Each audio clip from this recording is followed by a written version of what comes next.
I'd like both of you to build a model for 3/4 and 2/3 and tell me which is bigger and by how much. Then multiply the two fractions.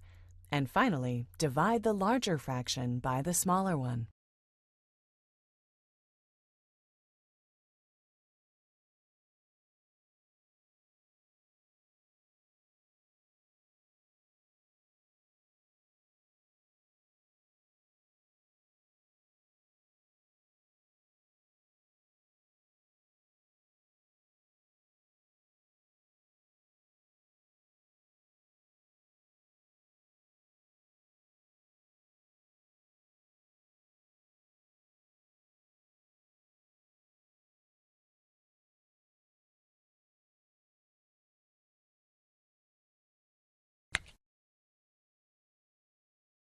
I see that both of you built your models.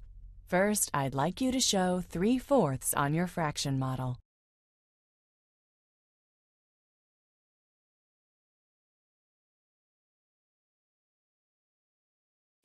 Since my model has 3 rows and 4 columns, obviously one column is 1/4 of the whole. Therefore, 3 columns is 3/4. Yes, that is correct. Now, what is 2/3 in your model? For the same reason, if I select 2 of the 3 rows, it will be 2/3 of the whole.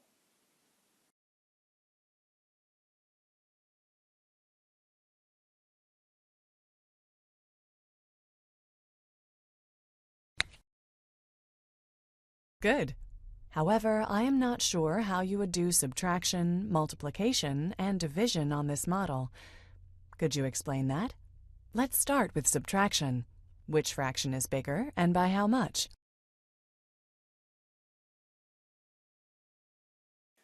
3/4 is 3 of the 4 columns, or 9 of the 12 rods. 2/3 is made up of 2 of the 3 rows, or a total of 8 rods out of the 12. Therefore, the difference between the two fractions is 9 minus 8 rods, which is 1 rod. Nice. How do you multiply the two fractions? Multiplying 2/3 and 3/4 means taking 2/3 of the 3/4. First, I selected 3 columns, which is 3/4, and took 2/3 of that, which is 2 rows of the 3 columns. The result is 6 rods out of the 12, which is 1/2. Your answer makes perfect sense. You can think of multiplication as taking x groups of y, and this is true for fractions as well. Now, how do you divide the larger fraction by the smaller fraction in your model?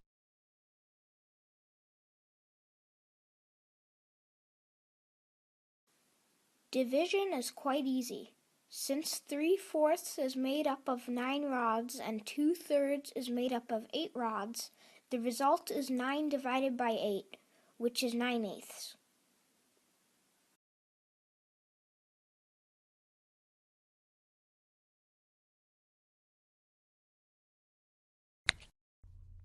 Well, I am impressed. Why don't we look at Victoria's model now and see how she completed these tasks?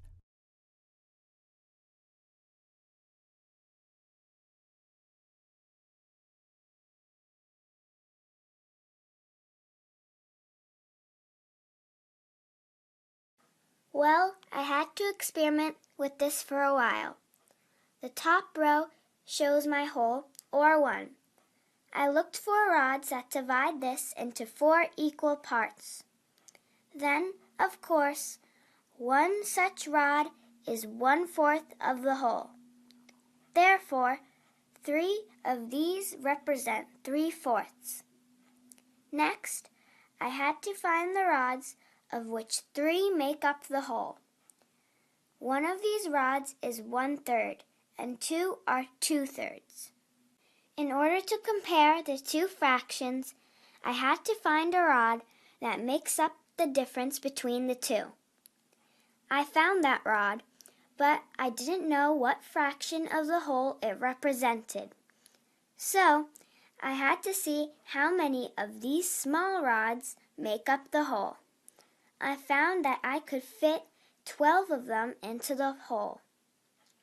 Therefore, this small rod is 1/12 of the hole. So, 3/4 minus 2/3 must equal 1/12. What do you think? Does Victoria's model make sense so far? Yes, her model does make sense. She got the same result as I did. Good. How did you multiply the two fractions? Multiplying these two fractions means taking 3/4 of 2/3. In other words, I had to find a rod that divides the 2/3 into 4 equal parts. And, of course, 3 of these will make up 3/4 of the 2/3. So, the result is 3/4. My model is shown here.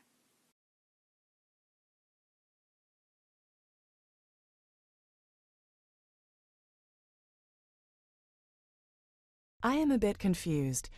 Victoria got a different result for the multiplication. She got 3/4, and you got 1/2. Which answer is correct?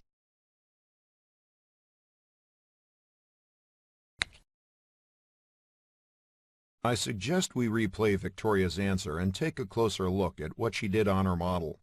Please pay attention to the details. Multiplying these two fractions means taking 3/4 of 2/3. According to her, multiplication means taking so many groups of a number. Is this correct?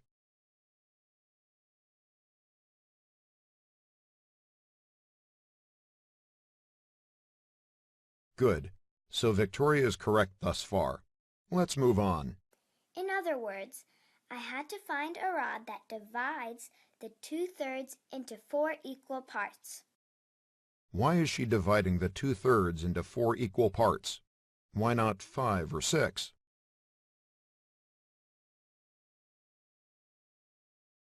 Why does she need 1/4? She needs to know 1/4 in order to find 3/4. Correct.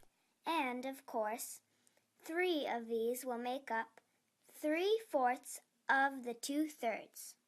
So, the result is 3/4. My model is shown here. Here she got a different result from yours. She says that 3/4 of the 2/3 is 3/4. Does this make sense? This is wrong because 3/4 multiplied by 1 would equal 3/4. Where do you think she made a mistake? She made a mistake because she thought that 2/3 was the whole. Very good. Now go ahead and answer Dr. Carolyn's question. Victoria got a different result for the multiplication. She got 3/4, and you got 1/2. Which answer is correct? I like your reasoning. Thanks for clarifying. She indeed made a mistake here. Could you please explain your division model to us?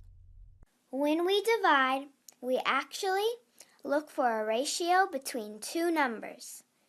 As you can see here, 3/4 are made up of 9 1/12 rods, and 2/3 are made up of 8 1/12 rods.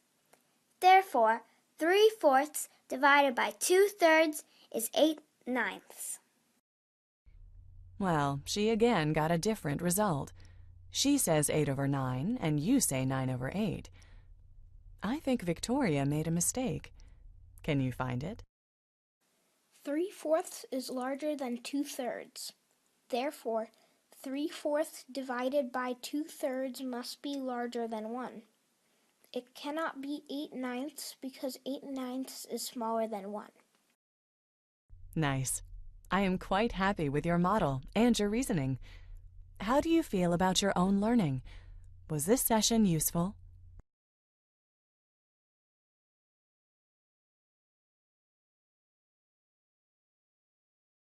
Thanks to both of you.